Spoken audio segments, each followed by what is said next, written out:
And I would like to welcome everyone joining us today for the next installment of the ReproNim monthly webinar.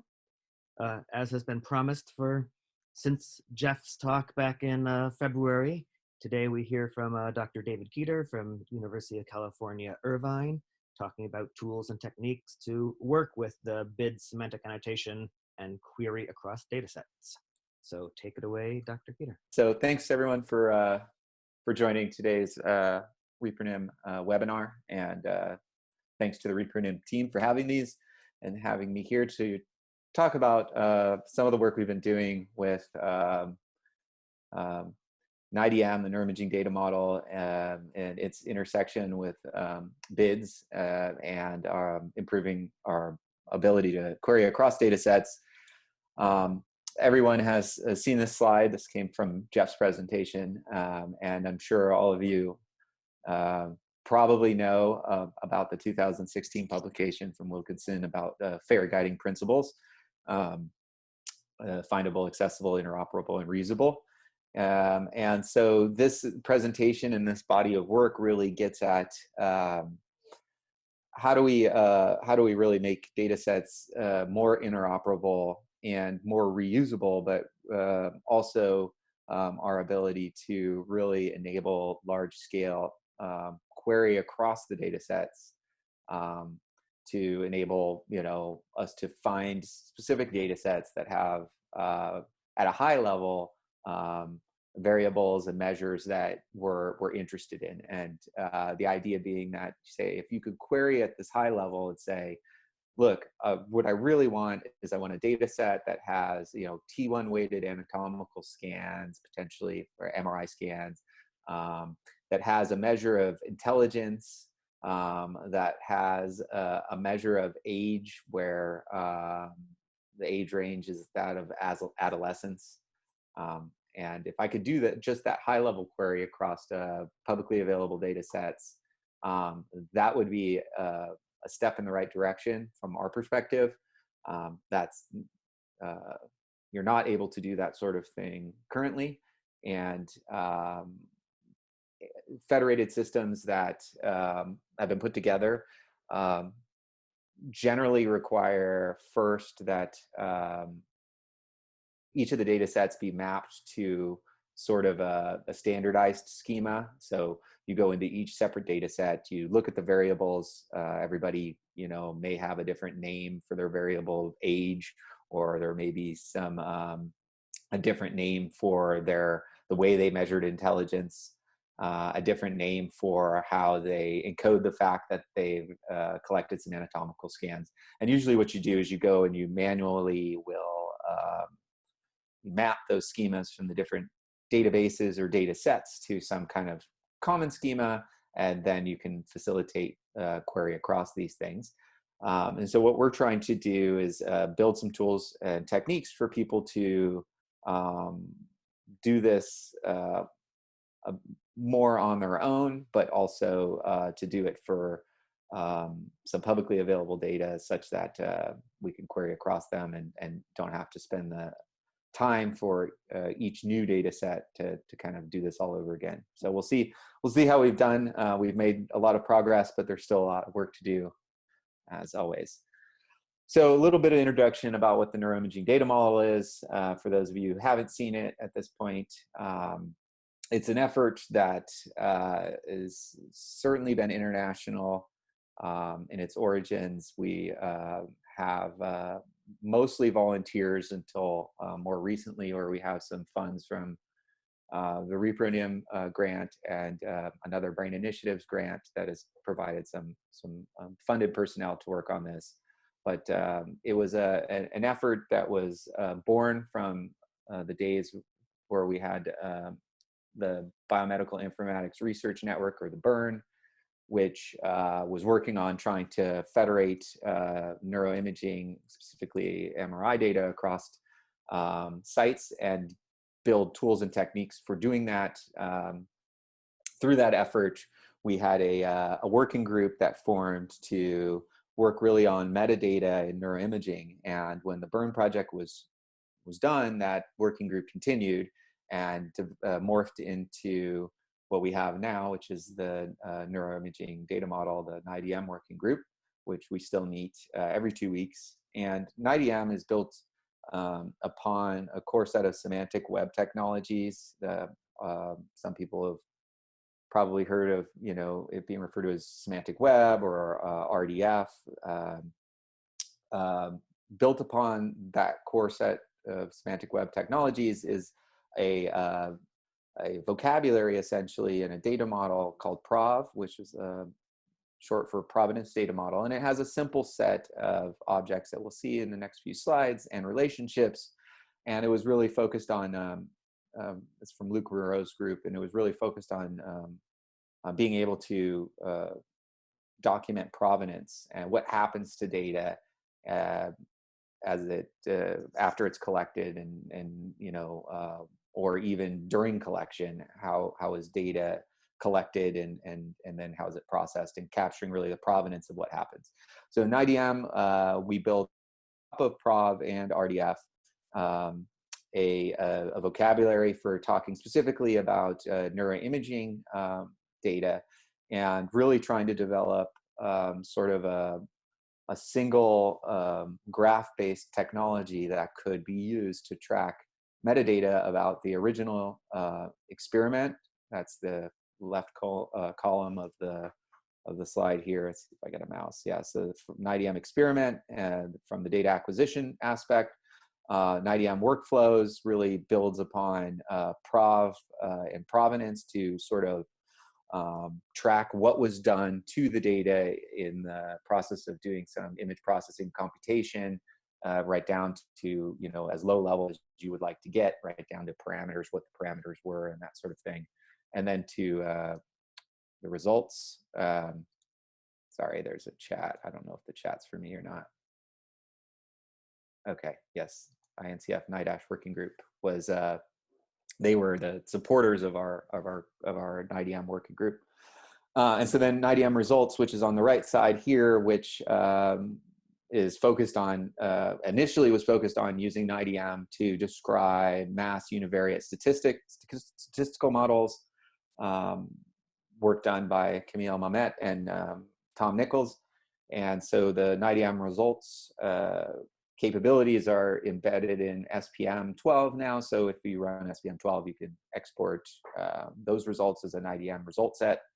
But also we've extended that now to include, as you'll see later in the presentation, to include segmentations done with Freesurfer, and some support for FSL and ANTs.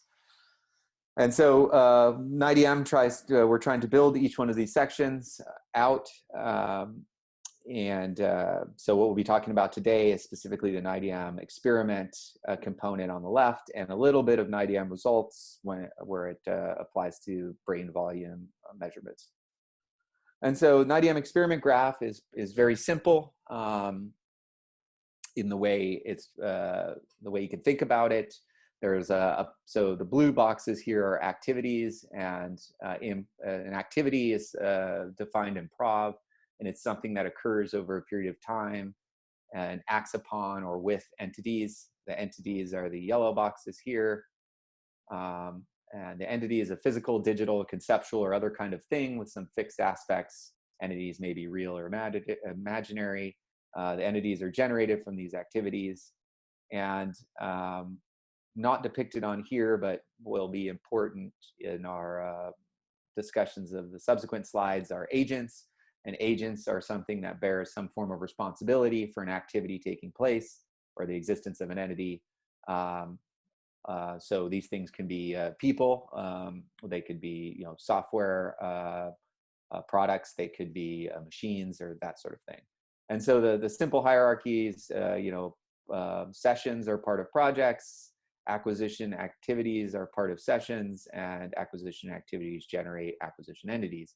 And each of these little boxes in this graph, this is basically forms a graph, and an annotated graph where you can put as much metadata as you like into any one of these boxes, following principles from the semantic web. You can also annotate the edges with properties as well. But here we have these simple is part of was generated by relationships. And so very quickly, you can use these basic building blocks and build out very complicated graphs of your studies. And so what we have here in the red box is the NIDM experiment component, where same sort of colors that you saw on the previous slide. They have a project level, which is kind of at the top. You have multiple sessions here, which are activities that are part of the project. These sessions can have all sorts of metadata in them: when they started, when they stopped, their purpose, and so forth. And then you have these acquisition activities and entity combinations. In the left side here, it's just depicting some assessments that you might have collected on your participants. On the right, these acquisition activities and entities represent images or MRI images. They could be PET images, they could be EEG images, and some metadata regarding those images. And then there's these associations with these those trapezoids, red trapezoids at the top, that represent people in this case that were associated with the image acquisition. And these associations are annotated along the edge, and they're called in PROV qualified associations. And so the same person, for example, may serve as a participant for an image acquisition, or it may also be, say, a coordinator in the lab who was responsible for, collecting the assessment or administering an assessment to another individual. So, the idea here is that you have one person, but they may serve different roles. And so you can do that within using the PROV data model to make a qualified association between that person and the various activities that they were involved in. So on the right, we have an example of how we bring in results to the NIDM experiment document. So in this case, we have a Freesurfer analysis of some image data that was collected. And so you have, again, the same sort of building blocks. You have an activity, which is the volume, the computation of the actual volumes. You may, in this activity, have a whole graph if you wanted to, containing, let's say, the information in the Freesurfer log file that tells you what exact, different tools in the Freesurfer suite that were run, with all the parameters, when they were run, on what platform, and so forth. And then you have these entities generated from that activity of running Freesurfer on your data, which creates some measures of volume, thickness, and area, and so forth for different regions of the brain. Interesting aspect about the different regions of the brain: what you get from Freesurfer in terms of the labels of those brain regions, depends on which atlas you use. Similarly, if you went and did this analysis with, say, ants or FSL, you could use whatever label maps you wanted to for brain regions. But when we're thinking about querying across data sets and we're interested to say, does this data set have a measure of amygdala volume? We don't care if the Desikin-Kiliani atlas from Freesurfer calls it one thing, or says it's a left amygdala, and a label map that you used in ants calls it something else. From the query's perspective, at the high level, really all we care about is there an amygdala volume here. And then later, after we find out that there are hundreds or even hopefully thousands of subjects with these data, we can then drill down farther and say, okay, what software was used here, or what atlas was used here, and that sort of thing. So, so at this level, even down at the brain volume level, we are trying to do this mapping to more broader concepts, and in this case, broader concepts of just anatomy. And then the last part about this slide is we have these links here from this result set to the entities that it used during its computation, which gives a nice link back to the original data if that can be done. And in some cases it can't be done, and in other cases it can. So we'll see some of that in the next series of slides. So for working with NIDM documents, we've developed and are still very much in the process of developing a Python-based API called PyNIDM. which can be downloaded from GitHub, and it comes with a bunch of tools along with a class hierarchy for programmers to really work in this project session acquisition hierarchy. And so we'll be looking at a little bit of that today, but it includes functions inside the API for querying, reading, and writing and visualizing NIDM documents. It also includes tools that we'll see some of today for doing these sorts of things that build upon the API. And so really the API is kind of at the center of this picture here in the bottom right. We have some documentation, which is, as one might expect, a bit lacking, but still it's reasonably good. We have a bunch of NIDM tools that you can use, and we have an NIDM terminology that we'll be talking about in a bit that we're building out to really sort of reduce the space in which people find relevant terms for annotating their data. So if you're doing human neuroimaging experiments, you know, there are a fairly discrete set of ways we measure age. And so when I search for age in a terminology, I don't really want 256 different versions of age. I really, you know, collect postnatal age in years, months, maybe days, or a coded age, or an age relative to some date, you know. So what we're trying to do with NIDM terminology is really focus on both the high level concepts and some of the lower level data items that are really specific to human neuroimaging to make it easier for the users. And then the way you can validate these documents, these NIDM documents, are with a thing called SPARQL. SPARQL, if any of you have ever worked in the space of XML, will be familiar with XML schema.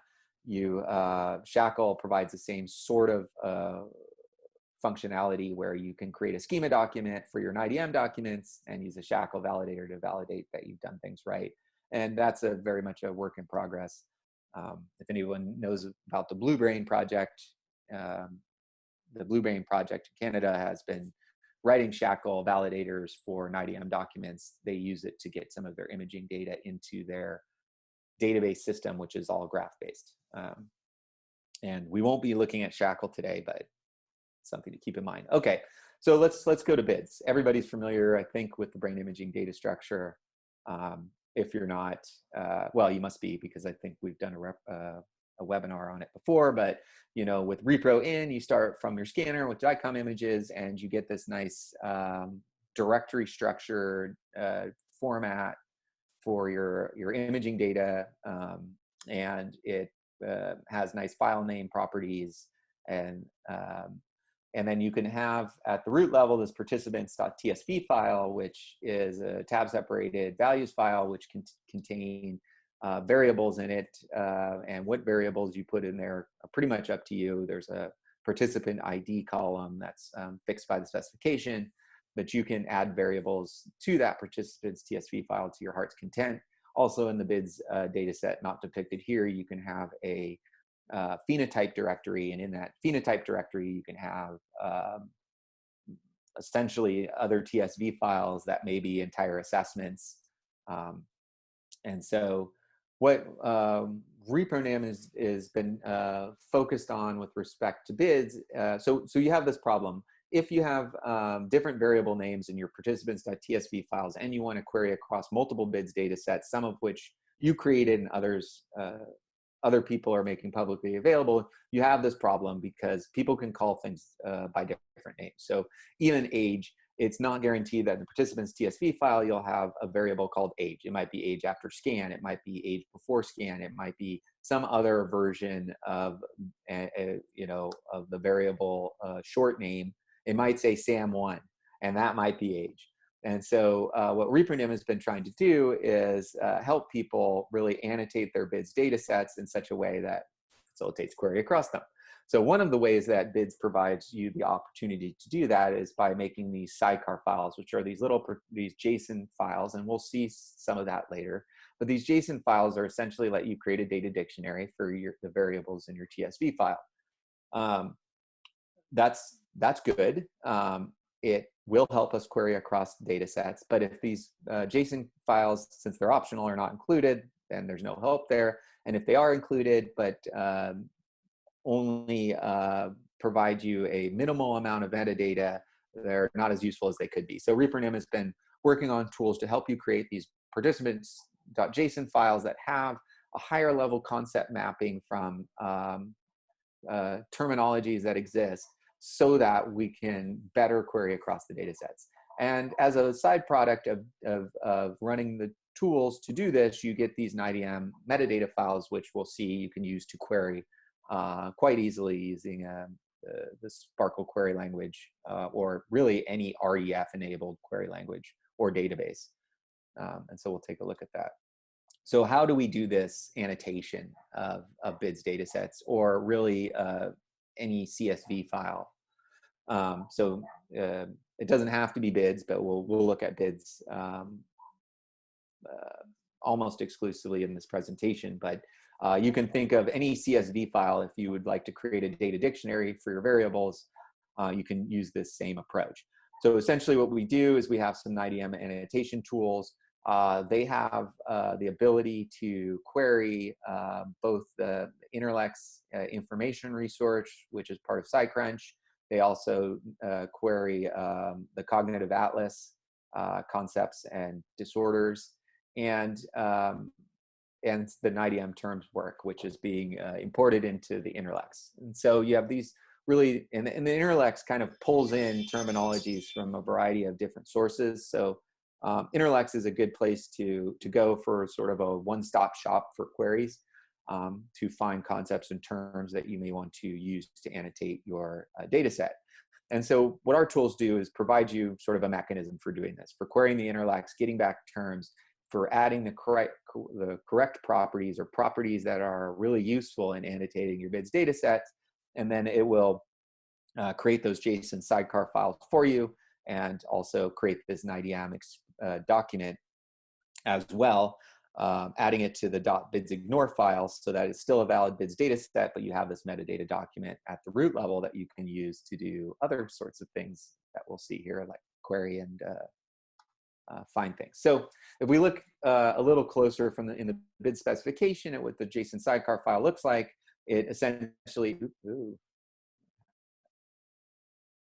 okay, so it essentially has keys, and the keys are the variable names that are in the file named the same thing. So in this case, it's participants.json, and that's aligned with participant.tsv. So if you see a participant.json file, if you look at the key measurement tool metadata, you may find or you should find in participant.tsv a variable called measurement tool metadata. Or in JSON, if you found ADHD_B, that's the variable name in one of the columns in participant.tsv. And this simple JSON file has a description, text-based. It has levels. If it's categorical, you may have a value to string mapping for your variables, or you may just have strings, but this talks about categorical variables. And it has the term URL property, which lets you connect it to, in this case, a cognitive atlas term. So that's kind of the, that is a link, generally a link to a term that's used to describe your variable, but not really a link to a broader concept, or generally not the case. So we'll look a little bit about how we're doing this in PyNIDM, using BIDS as an example, and then we'll look at the JSON files, the questions that PyNIDM's tool asks you of the user, and how you do this. So PyNIDM tool BIDS MRI to NIDM is the tool name. So when you install PyNIDM, you get this tool, and you should be able to open a terminal window and just type it on the command line. And so it creates this NIDM searchable metadata file of the BIDS directory. It helps you annotate the BIDS directory.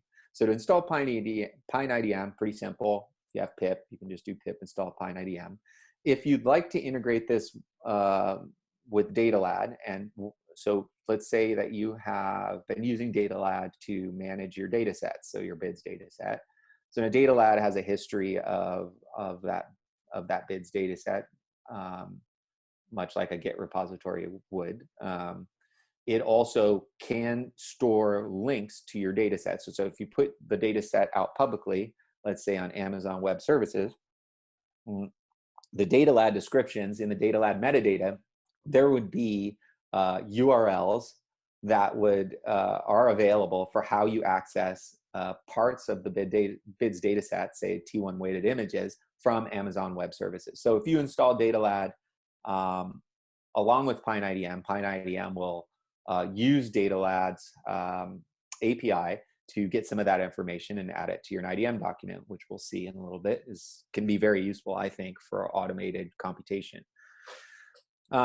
And then, so what we're going to be, the examples in this particular presentation are focused on the data lad hosted data set, which is available for ADHD 200, and it's specifically the Brown site, but it doesn't really matter which site you get. But if you want to install that data set, you could do it with data lad and then run the get recursive flag to get all the data, same data I'm using in this particular presentation. The last thing, in order to query the interlex, you need an API key from interlex. So you scicrunch.org, you get a free account. Once you get your free account, you go to the little My Account tab, and there's an API keys part on the selection on the bottom there. And you then just put as an environment variable interlex API key and your custom unique key, and PyNIDM tools will recognize that and use it. And if you didn't go through that process, not a problem. It's not going to be able to query the interlex, these tools, but it would still be able to query the cognitive atlas and some NIDM terms for now. And we're working with the interlex team to see if we can get a public API read-only key so that people don't have to do that. But for now, that's the way it works. So if you look on the left here, you see the Brown site of the ADHD 200 study, the BIDS data set. Looks like a regular BIDS data set. If you were to open the participants.tsv file from that site, you would see the following variables across the first row. There are about 9 of them here, and there are some variables like verbal IQ, performance IQ, full IQ. Those variables are also in the ABIDE data set, but not called verbal IQ. I think they're called BIQ there, and FIQ and PIQ. Just, as a sort of, for you to sort of think about, well, if I wanted to find data from ADHD 200 and ABIDE, and I wanted to do it on the BIDS data, I would have to search. So I'd have to know, first of all, that verbal IQ from here is the same as VIQ from there, and then I would have to handle that in my query. So this is kind of one of the reasons that we want to annotate this. And this data set doesn't come with a JSON sidecar file, so you would have to go to the ADHD 200 site and try to make sense of these variables. And if you were to look across all the ADHD 200 sites BIDS data sets, you would find different iterations of these variables. Sometimes they're capitalized, sometimes they're lowercase, sometimes there's a space, sometimes they're called something different, but they mean the same thing. So kind of the point of this. So if you ran BIDS MRI to NIDM -D, gave it your BIDS directory space, and you can add this little bidsignore flag, which will then add what it produces to the bidsignore file, that being the NIDM document, you would end up, so basically what it would do is it traverses through your BIDS directory. The first thing it does is, besides getting the structure and so forth, using PyBids, it opens the participants.tsv file and starts iterating through the variables. So this is a little movie. I used to do live demos, and now I'm moving on to the movies of the live demo. So basically what it starts to do is it asks you, okay, your variable was gender. This case is pretty simple. Do you have a longer name for that? So as we'll see later, when you get into things like, Sam1 is your variable name. Here we're asking for a longer name that describes what's the name of Sam1? What does Sam1 mean? That combined with the definition gives us a bit of information about what that variable, in this case gender, so it's fairly simple, means. Okay, the next step is to pick a data type. We have lots of different data types here, from categorical to floats to durations for times. So you'll pick a data type, and this is about creating your data dictionary, essentially. So this is creating a data dictionary for that gender column. So now in the gender column, in the participants.tsv file, we noticed that it was a categorical variable. It had males and females were the only two options. And since I didn't create this data set, I don't really know if there were other options, but let's just empirically take this example. There was male and female. There were no numbers associated with it, like 1 equals male and 2 equals female. In this case, there was just male and female. So we just add the character strings here to say, okay, in our variable, we have just male and female. So now what it's doing, so I've just basically defined the data element. I've basically given, I've made the data dictionary for that particular variable. And now what it's doing is it's saying, okay, do you want to associate a broader concept with this? And when you think about broader concepts, you think in terms of, you know, if someone was going to query across data sets and try to find my data, would this be interesting for them to, would this be something that I think that they would probably want to ask about? And in case of gender, I think so. You know, you want a data set with a measure of gender, a measure of gender or sex, and a measure of age, for example. So in this case, we said, okay, yeah, I think a concept should be associated with this because it'll improve people's ability to find my data set. So I'm going to try to pick from one of these concepts that have been returned from interlex, and the query string was just your variable name. So from interlex, you have a bunch of choices. NIDM-Terms, you have a bunch of choices. And then you have some other choices here, like, for example, if my variable name was Sam1, then my concept query is not going to really return much. So you have the opportunity to change your query string and say, hey, you know, a more sensible query to look for is, you know, gender. So in this case, we found gender here is defined in NIDM-Terms as a kind of a broad gender. So we've selected that option 12, and now we've associated a concept with that variable. So now it iterates to the next variable in your participant TSV file, which is age. Age is kind of self-explanatory, except we don't know what the units were, and we don't know what this age was measured with reference to. So I'm putting that here in the description. Age in this case is a floating point number, and so I'm putting in the minimum and maximum and the units. So we've captured that. Age is probably something people would query on at a high level, so I'm picking from interlex a broad definition of the concept of age. Handedness, and a fairly easy variable to understand. So I'm going to fast forward it a little bit. So in terms of handedness, we do the same sort of concept mapping. So now let's get down to something a bit more interesting, verbal intelligence. Okay, so Q is a verbal intelligence quotient. It's measured by one of, I think, 4 scales in the ADHD 200 data set. So in the description, I'm basically documenting that. And when we get down to the actual concept mapping bit, here, let's fast forward. We get down to the concept mapping bit, we find that the initial query of verbal underscore IQ returned nothing. So now what I've done is I've decided to change my query string to something broader. So you could try verbal intelligence, and you likely won't find a concept for that, but you will find a broad concept for intelligence. And so this is like saying, hey, I'm now facilitating the query at the high level of people saying, I just need a measure of intelligence, and I want an MRI study that had a measure of intelligence. And I could drill down later on and find out that this particular data set had 3 measures of intelligence: a performance, a verbal, and a full IQ measurement. So that's basically how the annotation process works. Sorry, go forward. Okay, so when it's done, it creates this participant JSON sidecar file with a expanded list of properties that includes your, the same sort of thing you see in the simple bids one with the description, levels. It maps back to your source variable and has the longer name that you provided.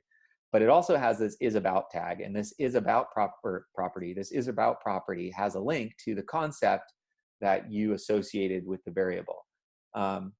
I guess in the previous example, one bit I fast forwarded through is one of your options is to not associate a concept with a variable. So there are some variables in this data set like QC rests one, and that is the QC report of the resting state scan from Rater 1.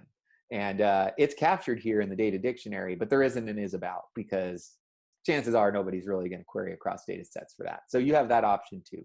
You can also run BIDS MRI to NIDM where you do no concept mapping, and that is useful when you already have these JSON sidecar files created. Maybe you ran it once and did your data element annotations, and you don't want to do any concept mapping because you've kind of already done that, or you're just not interested in that, but you want to create your NIDM file sort of automatically without any user interaction.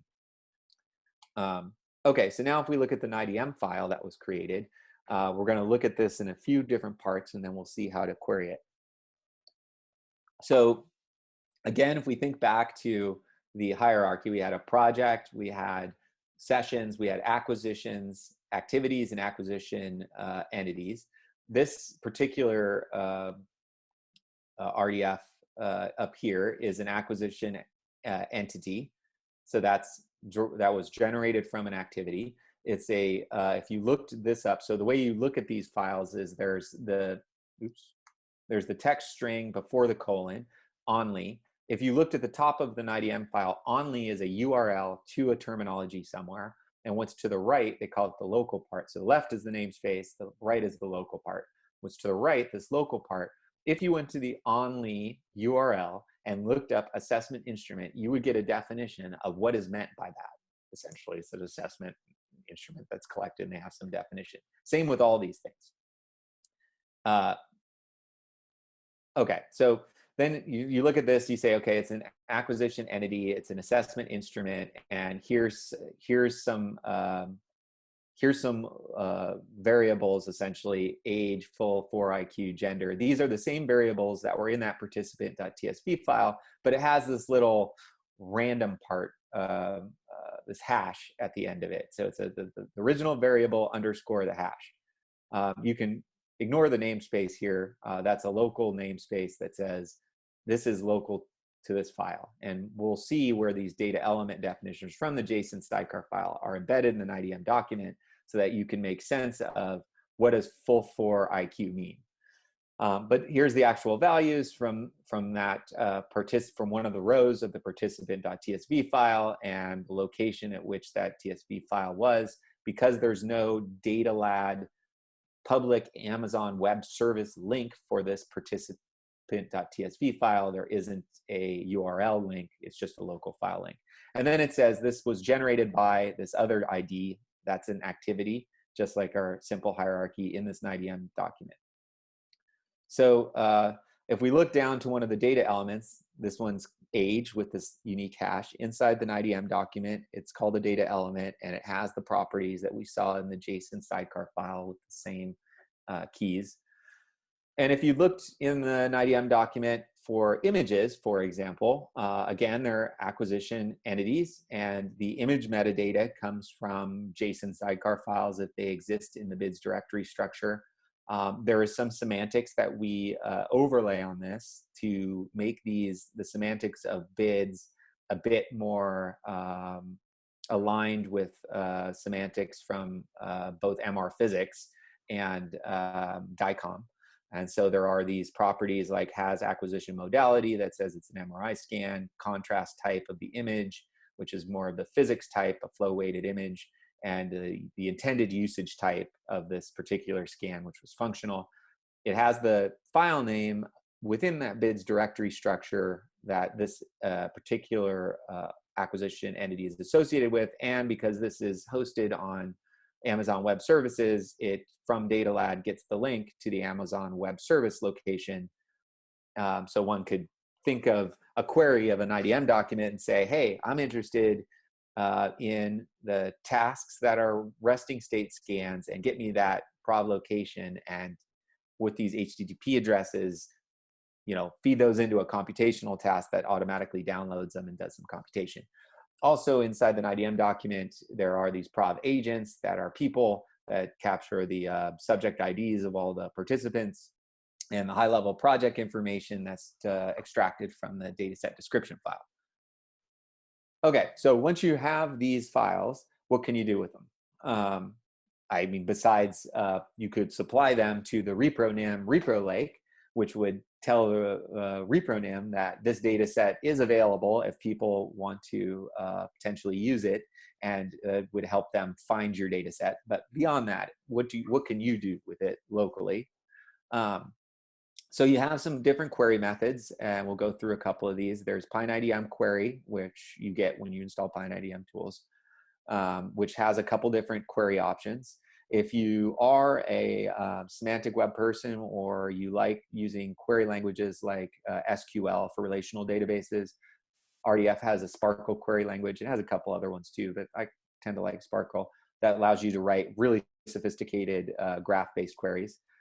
You can also use Docker container of Blaze Graph, and Blaze Graph, what it'll do when you run this Docker container, it sets up a little database with a URL, a local URL that you can go to and load these NIDM documents in, and use a graph-based database search engine and give it some SPARQL queries. That just works much faster if you're going to query across thousands of participants contained in hundreds of NIDM documents than it would to use PyNIDM query. But you could still use PyNIDM query. It just takes a long time at that level. So Blaze Graph's another option, but we're constantly trying to optimize things. So if you run PyNIDM query, you have a bunch of options here.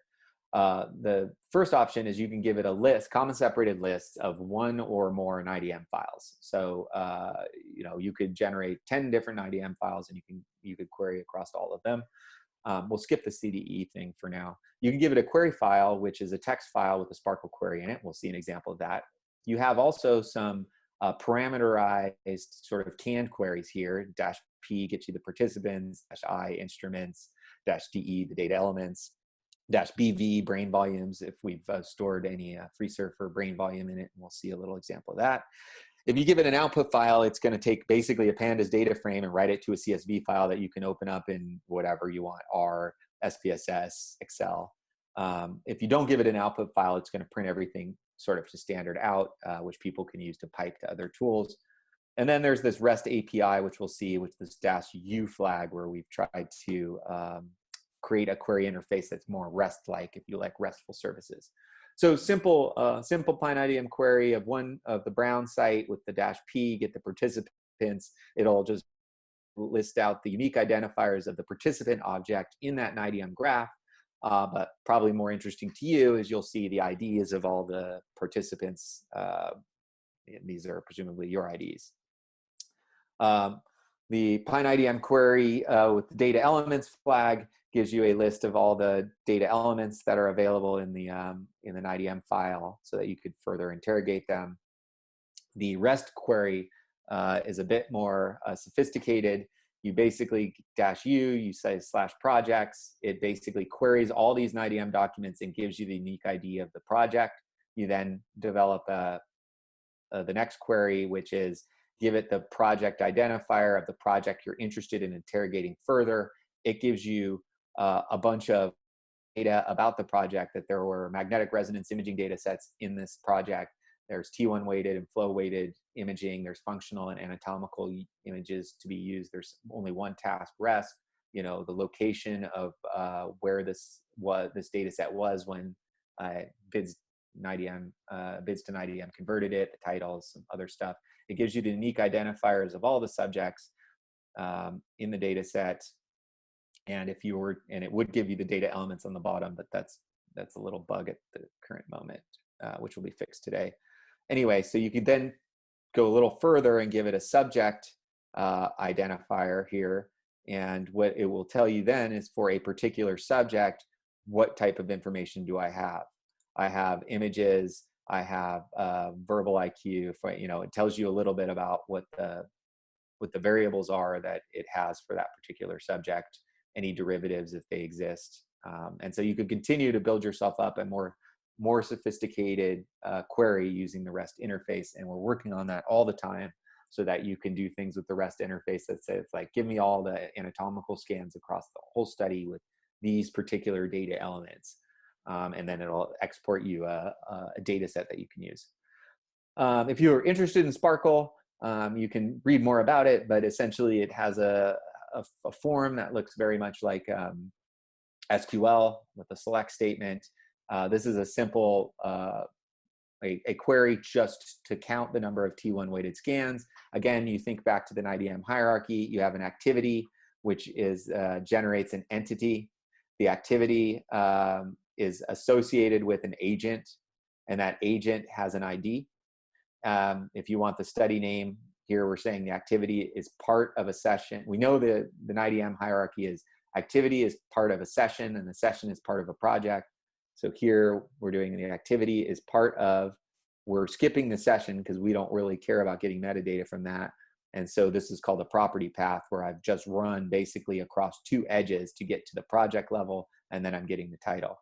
And the assessment, or the entity that was generated by that activity, we're looking for ones that specifically had an image contrast type of T1 weighted.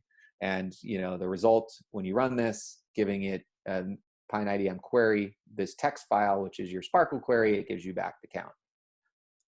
A bit more sophisticated, not really that sophisticated, but just another example.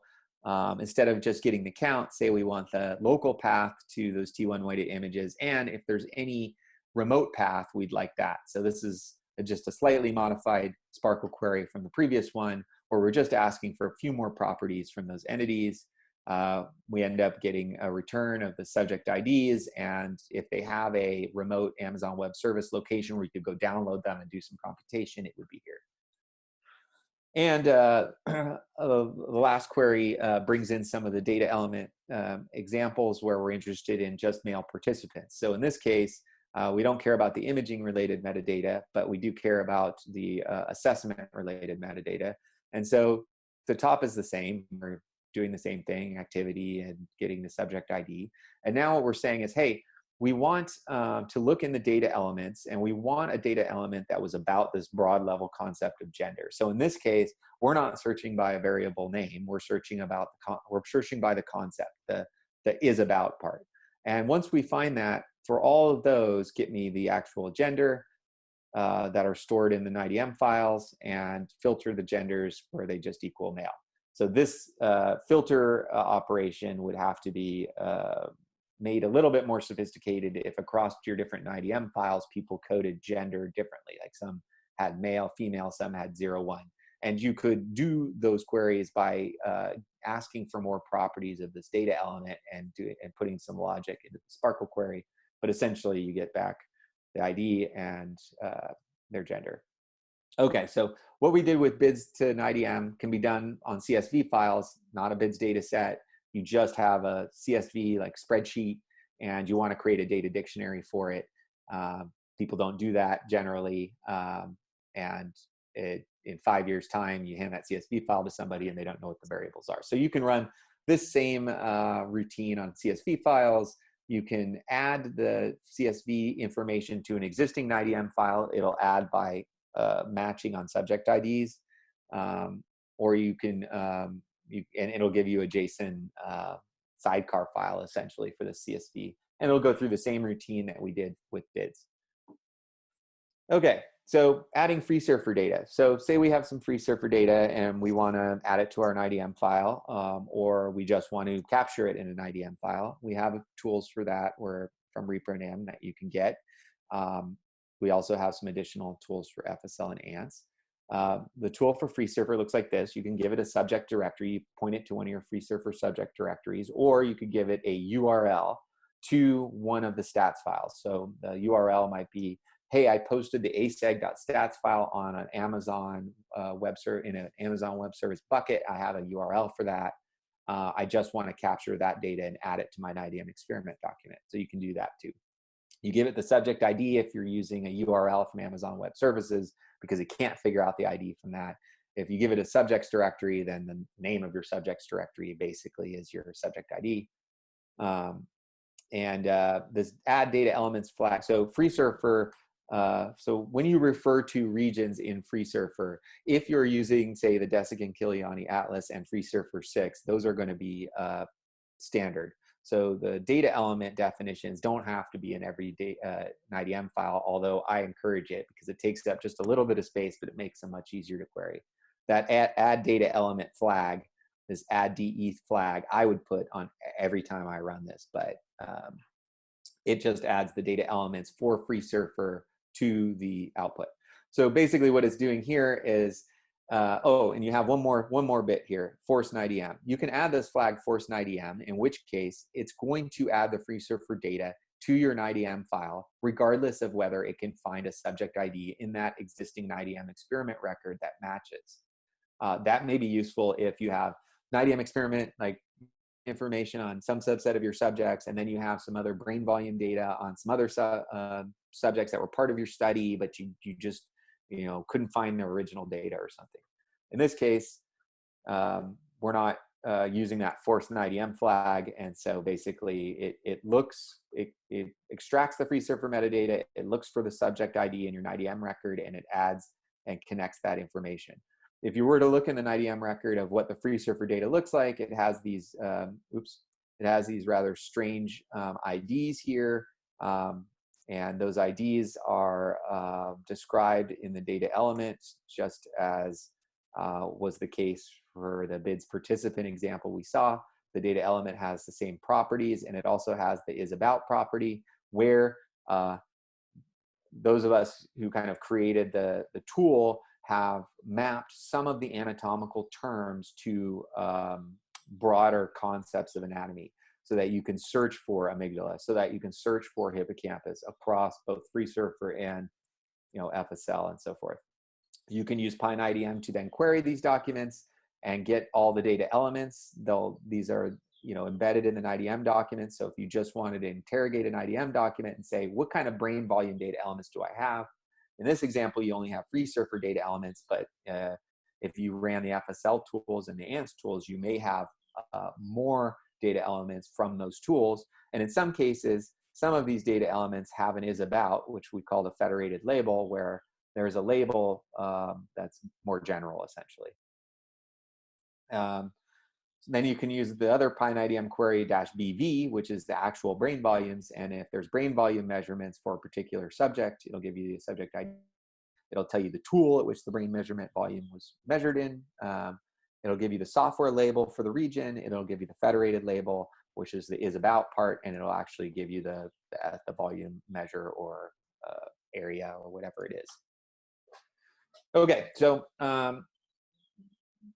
so that's basically how we're working with BIDS data sets, CSV files. So in the case of like the Abide BIDS data set, there is no phenotype information there. So what we can do is run the BIDS MRI to NIDM tool on the Abide BIDS data set. We can then run CSV to NIDM on the phenotype CSV file that's provided separate from the BIDS data set, but we can tell it to add that information to the NIDM file. And then your NIDM file that's embedded in the BIDS dataset has both phenotype information and it has metadata about the imaging information. Then we can go take the next step. We can do some computation on some of those image files, and we can then store brain data back into those datasets. We have examples here in the Simple2 NIDM examples repo of Abide ADHD 200, and the core dataset is just brain volumes at this point. But if you want to look at those, you can, and then we have some more complicated queries in that Simple2 repo in the queries directory, where you can look at some SPARQL queries that are a bit more complicated. To build out the whole idea of having concepts and terms that map well onto neuroimaging experiments, we have a Brain Initiatives R1 that's funded to do these, to build out this vocabulary. We are currently have mined through all the data sets hosted in OpenNeuro, and extracted all the variables from the BIDS data sets, both phenotype data and the participants.tsv files. Where appropriate, we've mapped, added in high-level concepts to improve query across those. And we're making progress on developing a example of how one would use those to query across those data sets. But there are some links here for where you can do a search of terms. This term search will bring back a lot of terms right now. We're working, we haven't yet pruned it down. We're doing that work really in the GitHub repo space at the moment, but those will be loaded into the NIDM-Terms repository and Interlex and SciCrunch soon. So you can keep an eye on both those sorts of things.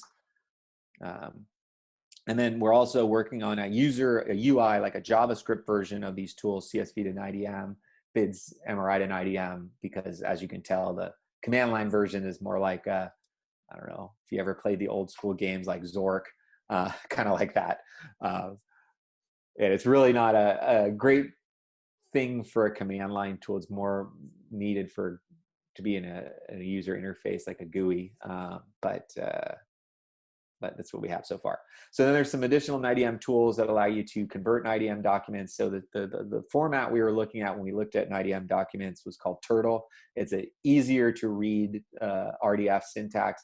RDF is really about serializing graphs into text files, and computers love them, and they're searchable, and they're easy to use for but not easy to use for humans. So Turtle is a serialization format that's a little easier to look at for humans. There's other popular variants like JSON, linked data version. So you can use PyNIDM convert to export the NIDM document in these different syntaxes. You can use concat to simply concatenate NIDM files. So if this is not a merge, this is just a straight concatenation, but it does it in such a way that you end up with a nice looking Turtle document. And literally what that amounts to when you concatenate is you have each NIDM file is a separate graph, essentially floating in space, rooted in the project objects of each of those NIDM graphs.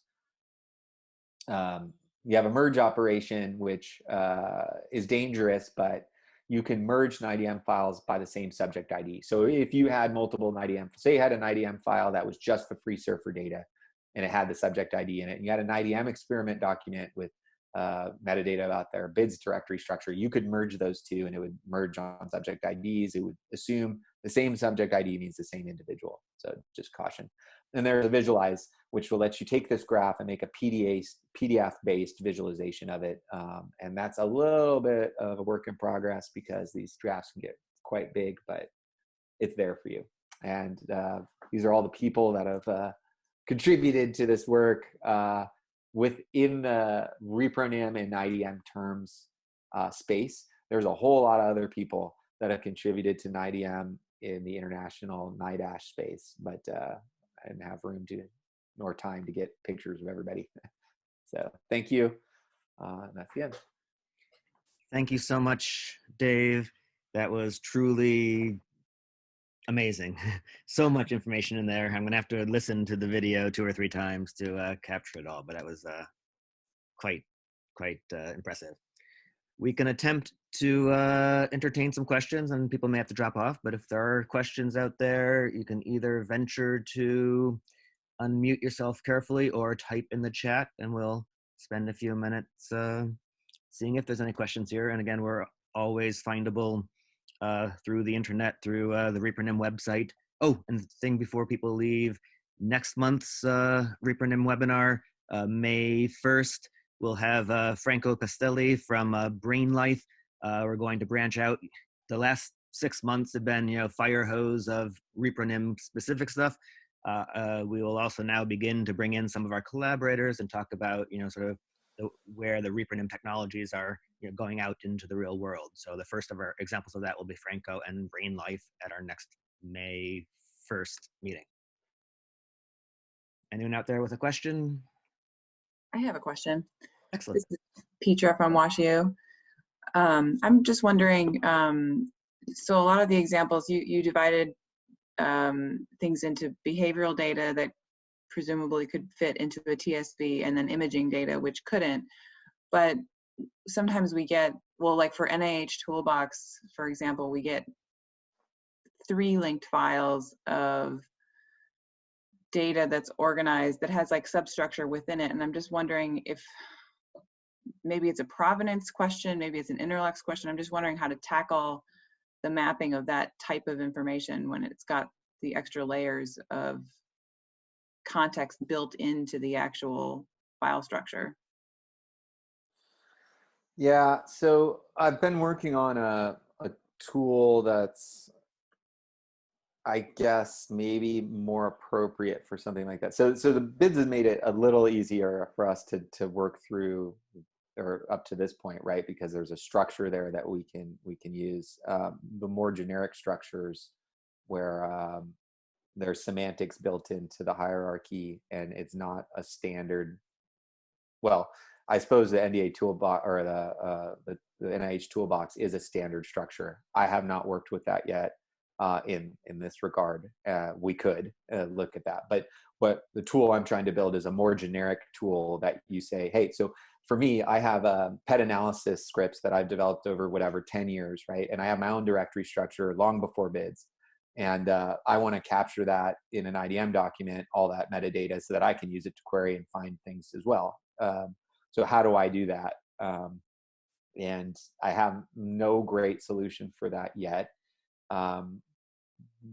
Yeah, we've been working along the lines of what PyBids has done, where I can't remember the name of the toolbox, but essentially it you set up a template of what things are and where to find them. And that's the approach I'm trying to take with PyNIDM.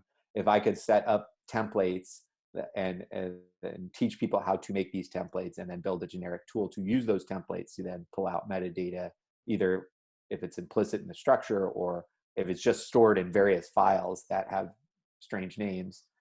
If you could set up a template to describe that, like a JSON structure to describe that with regular expression or however it's done, that's my only idea with how to make this more general. But I would like to work on NIH toolbox. That's an interesting, if there are examples like this, I would like to have them so I could start thinking about those sorts of things. Yeah, right from now my we're point, that's focused on great. BIDS. Good. Yeah, and I'm just going to support that. One, that's a great idea, and it's probably too challenging to solve on this call today. But if we could set up, some follow-up on that support for NIH Toolbox, and those data sources seem like a hugely important place for this to go. So thank you for asking about that. Yeah, I mean, we've even thought about, it's pretty quick to do so once you have the annotation bit done, I mean, it's really quick to go, BIDS to NIDM document or something like that. And so these things can be thought of also, like you want to query so if we could get a generic directory structure to NIDM tool working, one could think of very quickly, you could run the tool, get the NIDM document, issue a query against it, find what you need, and delete the NIDM document if you didn't want to keep it. The BIDS version runs really quick. I mean, you don't pay a big price doing this on the fly once you've done the annotation bit. So we're also looking at a tool that I have drafted that's a NIDM to BIDS tool, where you can go into the NIDM document and say, hey, I want these 5 data elements in these 2 image types. Make me a BIDS representation of those so that I can run a BIDS app. And then, I can delete the BIDS representation later. So that tool is in progress, but not complete yet. Oh, that sounds like one of the, again, maybe this isn't the right application for that, but one of the perpetual problems nowadays is I have, non-BIDS, MRI data from the old days, and I want to get it into BIDS. Fine, if you're coming from DICOM, there's an ICE tools, but the unstructured world of, just nifty files lying around your directory is very tricky how to deal with that. To some extent, it's still going to be tricky, but if you can capture the structure in the NIDM representation first, then the NIDM to BIDS could be the manipulation of that into the right format and taking care of all the I dotting and T crossing. Yeah, I mean, if you're not if you're a programmer, then you could use PyNIDM. You could literally sit down and write up, code up something that takes those nifty files, and, because of the file names or where they're stored, it knows stuff about them, and create an IDM document from that. If you're not a programmer, what we really like is a tool that interrogates a directory with a bunch of nifty files and has a little UI, and you can start to add properties about those images to it, and it does all the work of formatting that in RDF.